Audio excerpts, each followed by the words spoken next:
Speedway Show is proudly brought to you by Essendon Mitsubishi. Love that car. A Plus Powder Coating, proud sponsors of the Diggers Cup at Avalon Speedway. Online Magazine, Australia's only free online speedway magazine. And Commercial Automatics, service, repairs and conversions for truck and bus automatic transmissions. In this program, we'll look at why successful racer Brett Milburn stepped aside to put American sprint car outlaw Shane Stewart into his car for this year's Grand Annual Sprint Car Classic.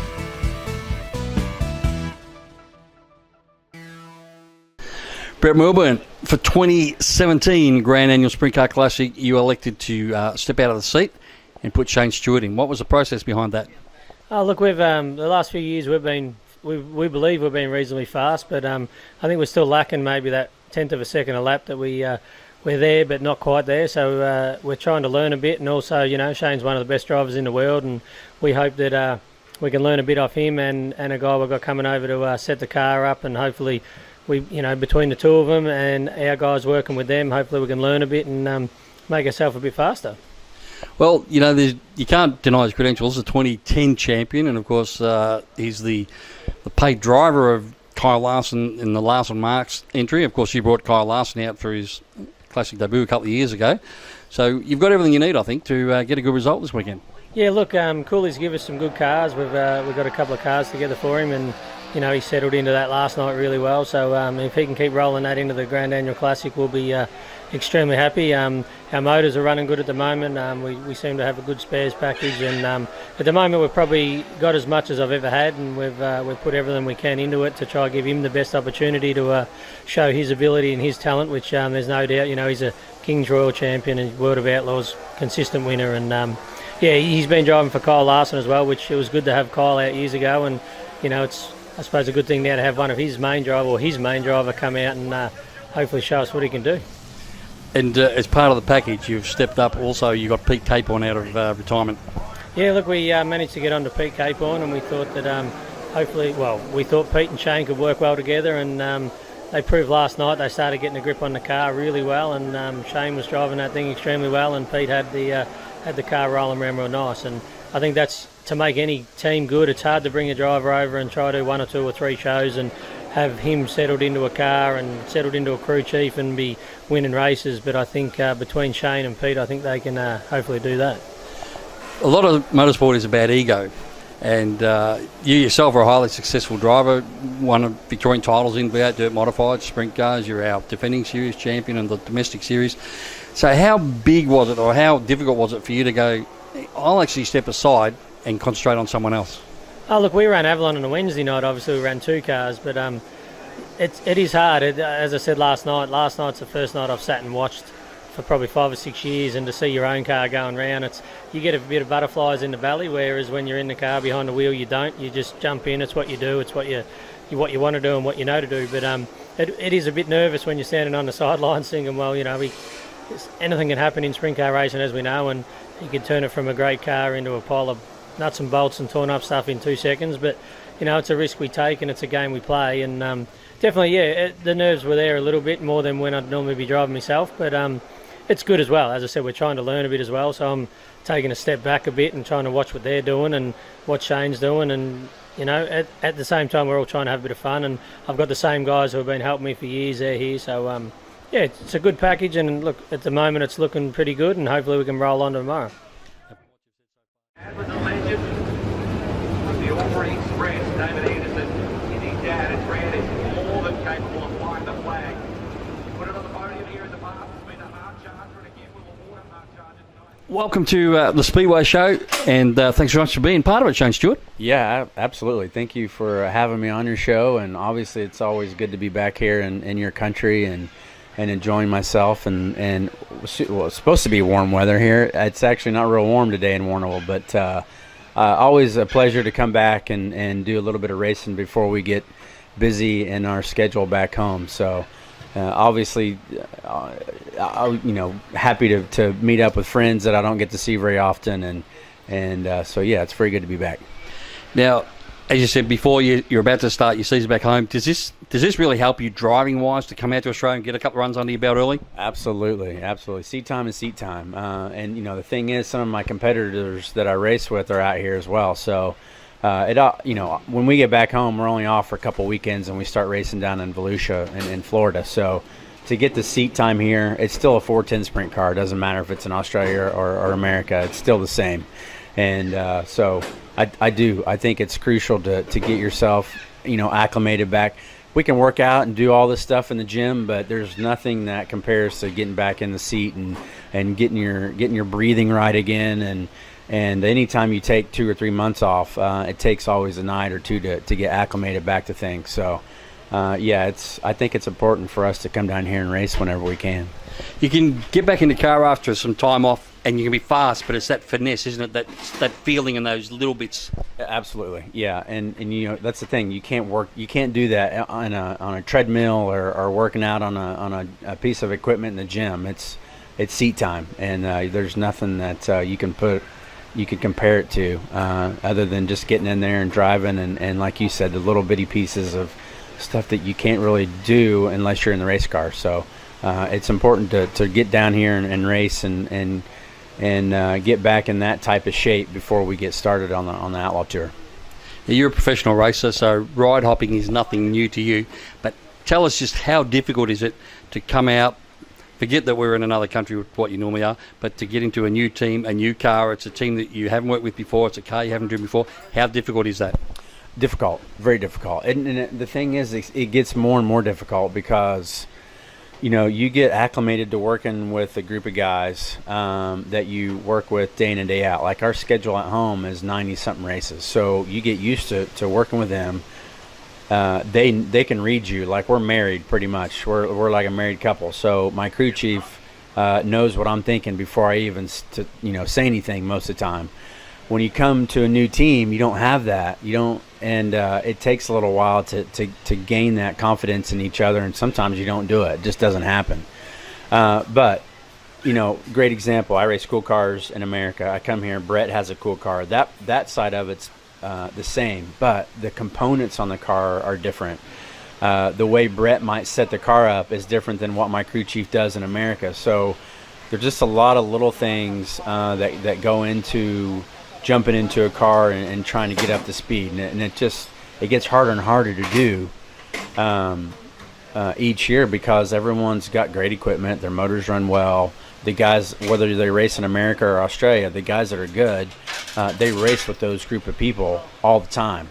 So if you go into their part of the world that you're not used to on certain tracks or whatever it might be, it's just hard to get right up to speed. But we're all professionals. It's still a racetrack. It's still a dirt track, and you're still going around in circles. So after a few nights, if you don't, get up to speed, you got to make a change or do something different.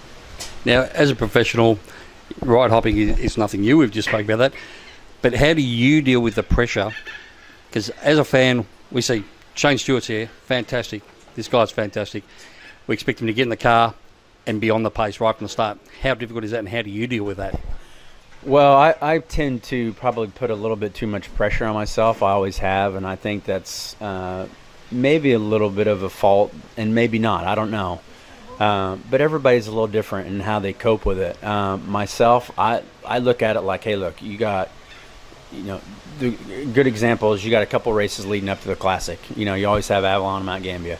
I always feel like if you can get some things rolling at those first two events, get a little bit of confidence when you get to the Classic, you're going to typically have a pretty good showing. And that's just the way I've looked at it. We struggled a little bit at Avalon. We made some changes, made it similar to what I'm used to at home. And it's just little things like changing the throttle linkage and changing the wheel offsets on the front end and changing shocks. Which people don't think that it's a major thing, but you do 2 or 3 of them, and then it adds up. So then we go to Mount Gambier, we qualify a lot better, we race a lot better, and now everyone's got a little bit bigger pep in their step. They get a little confidence, and then the guys don't mind coming out here and working hard and trying to prepare the car for the Classic. And the last couple of times I've been out here, I've done the World Series, so I've been out here for 2 or 3 months, and I've had a lot of seat time and track time with that group of people, where this year I've only been out here for 2 nights and then it goes straight into the Classic. So I think we're going to be okay. We had a really good car at Mount Gambier and showed some good car speed, and we're looking forward to the Classic. Have you heard of Australian Highline magazine? It's Australia's only totally free online digital speedway racing magazine. It's full of big, beautiful action and artistic images from some of Australia's best motorsport photographers. It's got national and international events, profiles, tech articles, history, comment, and the occasional controversial article, all penned by some of the sport's leading journalists and columnists, and it's all free. Australian Highline magazine. Have a read today. Well, speaking of the Classic, you won it back in 2010 in a team that runs once a year and once a year only. Colin Bullman's team, he just doesn't run any other time during the year, puts a car together, and you're able to get in that win. This team here, Brett Milburn, he's a series winner. He's the current defending domestic series champion. He's won plenty of races, Victorian titles, and lots of classes. Does that lift your game, knowing that you're coming out and it's one of the little boys, and you know that's better than, say, you've run for Monty before, and you've run for Performance Warehouse and guys like that, Bill Mann. Which do you prefer, the little guys or the big guys? Well, it just depends on what you're wanting to do. I think if you're going to come out here and race for 2 or 3 months, you got to be with one of the big guys to be competitive. Now, obviously, Brett and I discussed a lot of things about, what I like in a race car. And like I said earlier, he had the cool chassis, which I think is a major part of getting a car to roll around the track nice. But he also runs Ryder engines. That's what I'm used to at home. So there was a lot of things that was already in place here. And the thing is, it's so hard to come over here and be competitive when you're only going to be in the race car for 4 nights, because you got James McFadden and you got Robbie Farr and all these guys that are already up to speed, having a great summer, and it's hard to bust that bubble. And it's hard to come in here and beat those guys. So I tried to make sure as many things as I could was in line and in place before I came over here and tried to do it. And so far, I mean, Brett's, hasn't balked at trying to do certain things and buying tires and things that it takes to go fast. And if you're going to be here a long time, I think you need to be with one of the guys that race full time and be with a crew mechanic like Buzzy. But I think if you're going to come over for a short period of time, I think you can be successful with a group of guys that Brett has.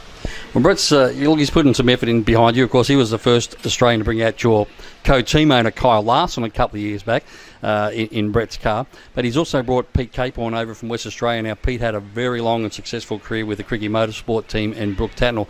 How do you find working with him so far? Great, and that was one of the key things. Like I told Brett, I said, man, I'd love to come and do it, but to do it, I want to try to get a good mechanic if we can. And of course, Pete was one of the first names that got brought up, and we kind of brought Pete out of retirement. Kind of gave him a hard time because he looked like an albino. He's been sitting behind a desk and hadn't seen the sun in quite some time. But I knew Pete. I've raced with Pete, and when we were doing the World Series with Bill Mann, that team was always the team to beat with him and Brooke. And Pete's no dummy. He knows his way around the race car, and it's already kind of proven itself. We struggled a little bit at Avalon, like I said, and we got our heads together and thought about some things that we needed to change, and it made a vast improvement for Mount Gambier. So, but that was one of the key ingredients that I wanted to make sure that was in place before I came over here. So it's been a pleasure working with Pete so far.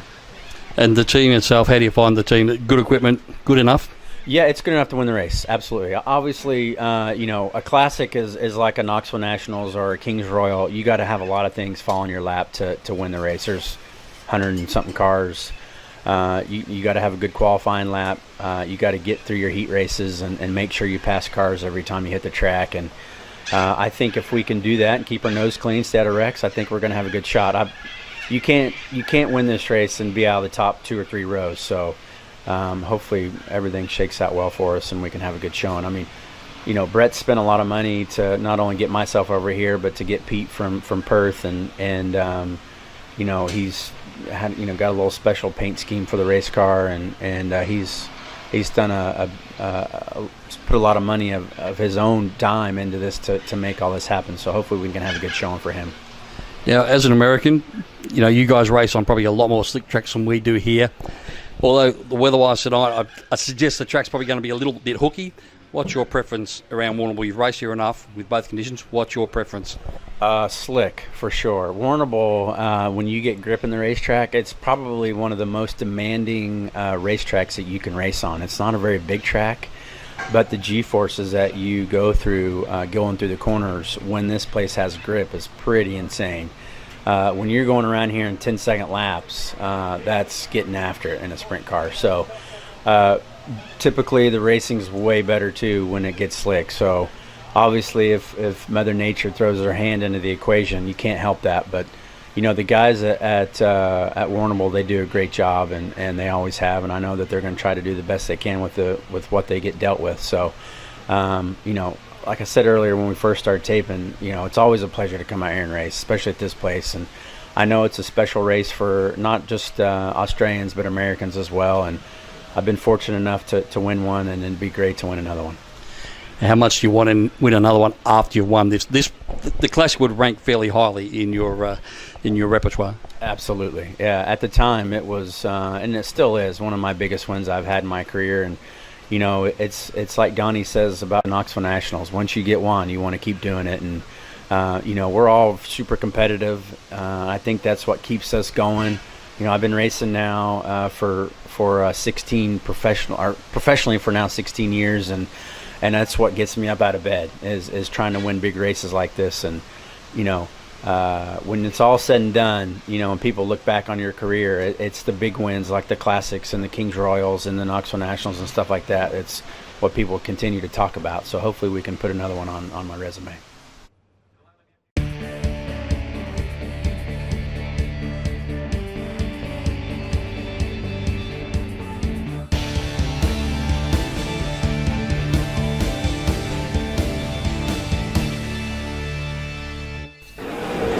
Magazine's Big Moments in Speedway takes us back to the start of the SRA Eureka Garage and Sheds sprint car season at Heartland's Memorial Raceway. And there we see Tim Hutchins, the Tasmanian Tornado, taking a wild ride tripping over West Australian Scotty Riley. You'll see in the slow-mo replay here, Scott Riley from Kalgoorlie have a little bit of a moment with rookie Stephen Sparks, and Tornado Tim Hutchins was charging through. Big lead at this stage, didn't need to do anything silly, was going to make the A-main, and just the speed trips over Scotty Riley. Second place runner Matthew Reid trying to come through here, slides underneath the flipping Tim Hutchins, tears his wing off, and there we see Hutchins in the wall, actually taking a chunk of the concrete out, damaging the fence, and ending his night. Here we go to the A-main. And Domain Ramsey in the 2 part-time sprint car racer this season actually beat the King of Moama, which is Grant Anderson in the 37. Beat him off the line, took the lead. Here we go, a battle for the lead, and a big moment for Grant Anderson. A nasty end for end down the back straight. You saw there, we got a little bit of the infield concrete, unsettled the car just a little, and out he came. 110 grand just a week or two prior in the Jackpot Invitational. Probably spent all of that 10 grand here tonight repairing the damage. Have a look at the slow-mo. We see Domain Ramsey on the outside, Grant Anderson, the Moama master, gets down a little tight. The track was a little rough, to be fair. Got some concrete infield there, did Anderson, which probably pushed the car out a little. You can see there he's got the left front over the concrete, unsettled the car, came out, and contact with Jermaine Ramsey. Ramsey lucky to not go upside down also. But let me see, Grant Anderson, nasty end for render, just behind the big screen. Thankfully he was okay, walked away, but the car was, well, she was pretty sad after that one.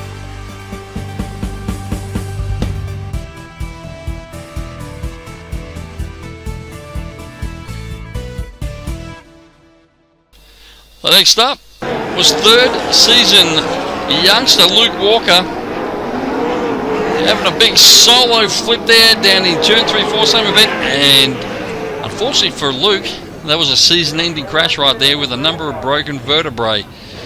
We see here, as I said before, the track was just a little rough. It was due to a lot of weather, a lot of rain leading up to it.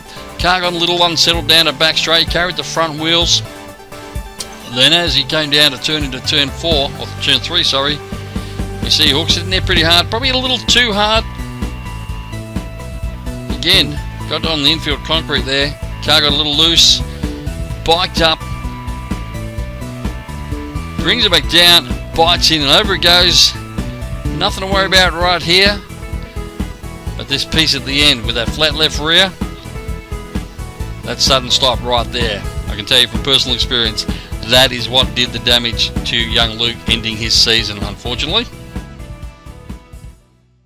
Come on, bros, get some hands in the air. Let's make a little noise. Show these guys the appreciation they've earned. Come on now, Max. Don't want to see anybody sitting down. Let's get on your feet. Let's make some noise. There's no better sign in world motorsport. The full white salute to you, the fan. What a lineup we've got for the final round of the Eureka Garage to the Jet Free Car Series. Your last chance for the terrace. Just form and you're ready.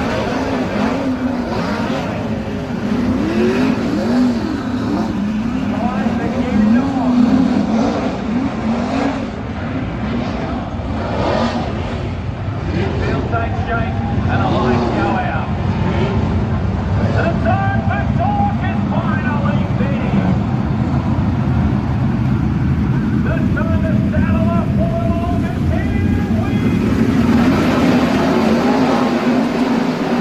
Here we go indeed, the final round of the Eureka Garage and Sheds SRA Sprint Car season and the series decider. The big battle between Tim Van Gittingen and the Harry Drosty owned Victoria 36 and Brett Milburn, the defending series champion in Victoria 68. They would battle out the championship, but meanwhile out front was the local hero, the real deal, Jamie Veal, taking it up to the Simpson Speedster. Timmy Rankin, the 47. Grant Addison, who we saw just a moment ago, that big end fender, sitting back there in third position.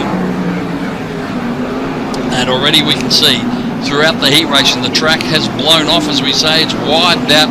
We've got cars running right up the top on the wall. We've got cars running down on the bottom on the pole line. So plenty of racing opportunities, plenty of passing. It's great to see when the track spreads out like this. You get cars on the top, you get cars on the bottom, you get passing all around the place. As opposed to sometimes when it's hooky, it can just be one lane because everybody's fast on the top or on the bottom end. Sometimes not as much passing as we'd like. However, tonight we've got plenty. But we can see the real deal, Jamie Veal. Look how close he runs to the wall there. He will get closer than that, I guarantee you. Takes a lot of commitment to run up tight on the wall, but I'm told, never having had the opportunity to race here at Warrnambool, I'm told that it is an awesome feeling. Once you work it out and you know you've got the confidence to do it, it is an absolute buzz. Aaron Molyneux in the 52 had some great success at Warrnambool over the season, and again in the mix. Not sure what it is, but whenever Molyneux, or Molly as he's known, gets to Warrnambool, he really steps up that extra little bit. He's quick everywhere, mind you, but at Warrnambool he just seems to come up against the big dogs, the big teams like Jamie Veal in the SWI, the Southwest Industries Victoria 35 we see there. Molly just steps up a little. Look how close those guys are to the wall. That was Tim Van Gittingen going through. He needed to finish about 5 spots ahead of Brett Milburn to take the championship, which would have been his first. And there's Brett Milburn in the picture, so he's just not too far behind, shadowing Tim Van Gittingen, his nearest challenger for the series championship. Young Daniel Sayer on the bottom in the New South Wales 16 entry.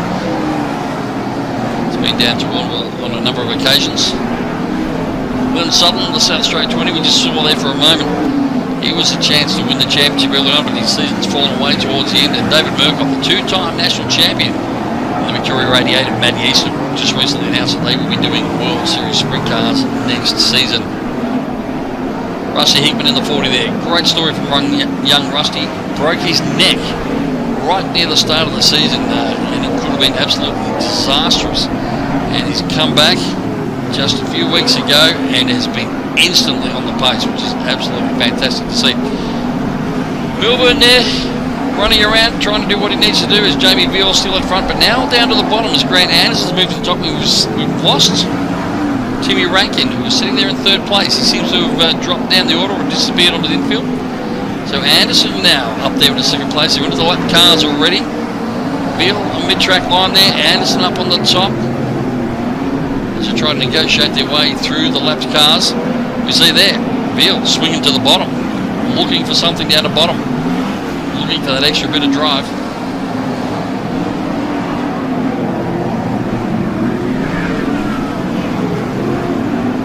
Hickman, as I said, great story.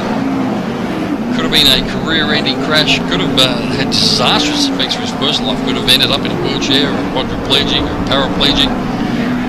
Thankfully, none of that. Very worrying for a little amount of time for his parents, Sandy and Darren.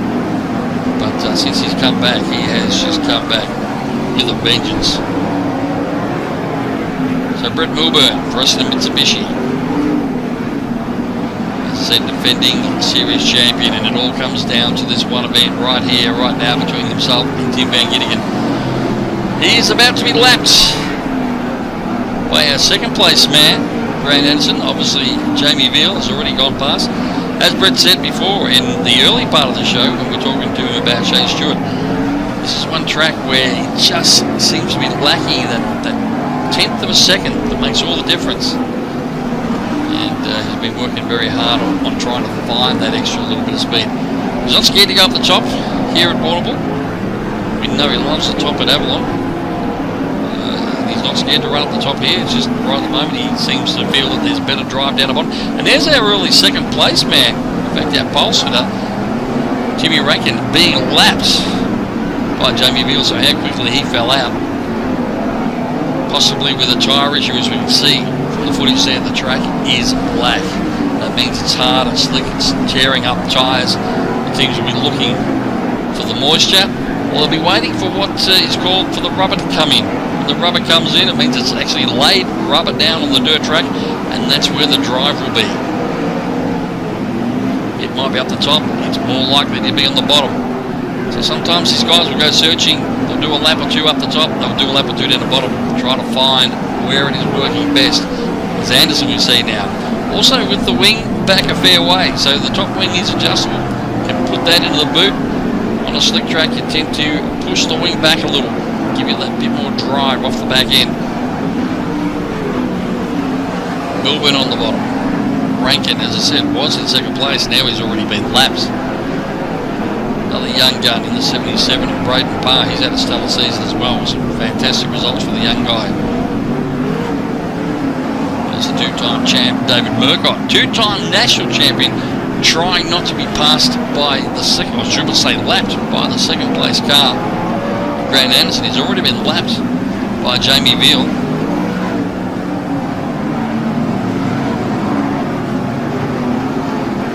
So this is a fairly dominant performance by Veal,